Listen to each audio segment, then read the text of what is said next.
Hey, Hey. hi, how are you? So that was incredibly beautiful and moving video that was put together by Amnesty International, an organization that's deep in my heart.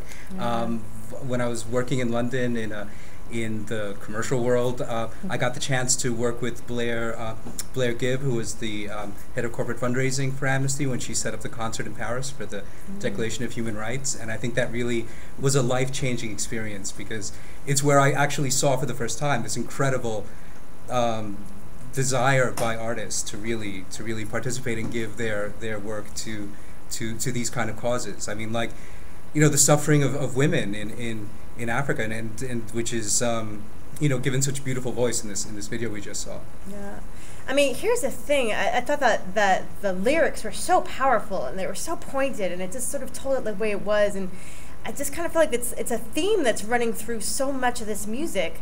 And so many of the songs are powerful, and I don't know about you all, but I'm kind of like, why don't I know about these videos? How come I haven't seen them before? Like, why aren't these videos the ones that are going viral?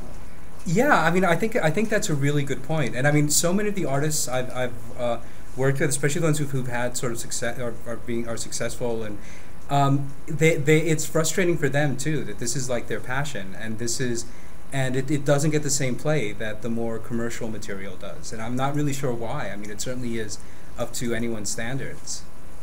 I mean, it's also funny because I don't think people listen to the lyrics that much. Like, in general, like, you find people singing lyrics that they don't really think about very much, right? And so if you're singing really powerful lyrics, like, part of me wonders, how do you get people to pay attention to the lyrics? And so they're loving these songs and it's a really nice beat, but when you actually listen to the messages underneath them, there's some powerful stuff there.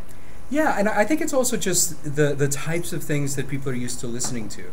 That I think there's a feeling that, if it gets too heavy or if it's too, kind of involved with these issues, that it won't be as commercial or as popular.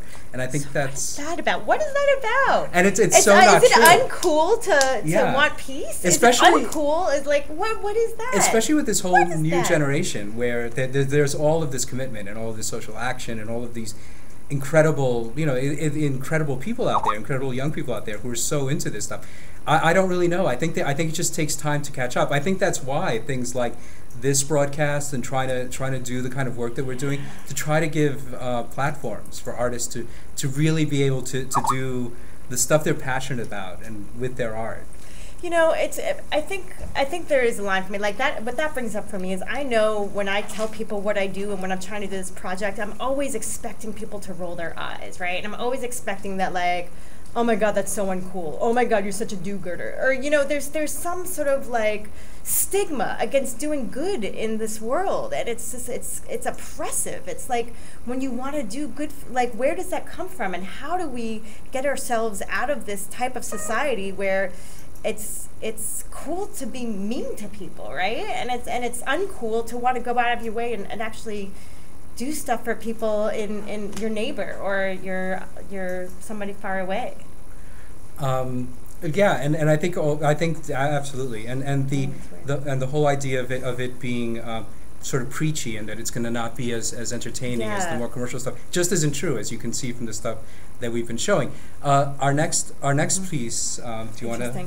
Do you want to talk about our next piece? Yeah, I just to your point though, I just think it's interesting that when you talk about caring about people, that it feels preachy. I think that's interesting. Okay, the next video is the beginning, and it's by Hannah, written for Youth for Human Rights. Did I get that right? We got that right. Okay, so we're queuing that up and we're getting ready to go. Hope you enjoy it. Hanali. Hanali. Thank you.